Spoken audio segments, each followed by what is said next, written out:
This video demonstrates how to really inexpensively get about 3.5 inches of lift on the back of a full-size Bronco or anything else with other similar suspension.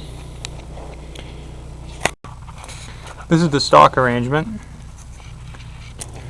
Here's what you do.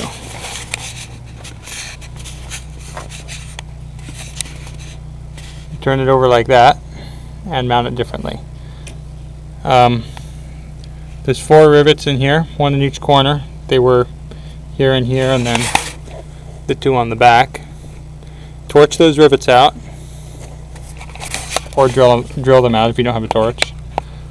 But I say torch those rivets out, then flip this whole piece upside down so the shackle's aiming downwards, and then put a bolt through that hole and that one where the rivets were, leaving the top 2 sticking straight down.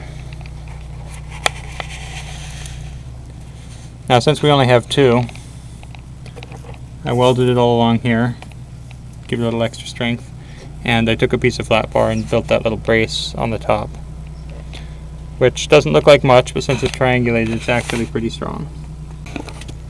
Now, you can get different lift heights if you want. If you only wanted maybe 2 or 2.5 inches of lift, we could have just flipped the bracket upside down and bolted it back in on all 4 holes.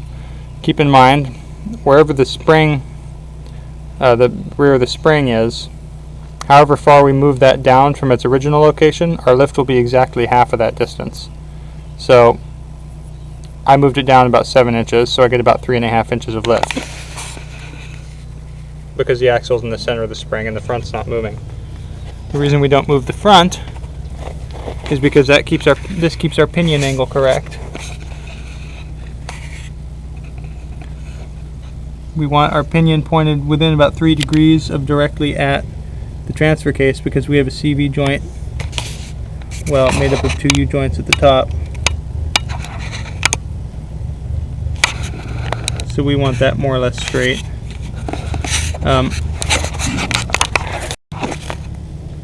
While stock shocks are probably just fine, you may need to lengthen the brake line,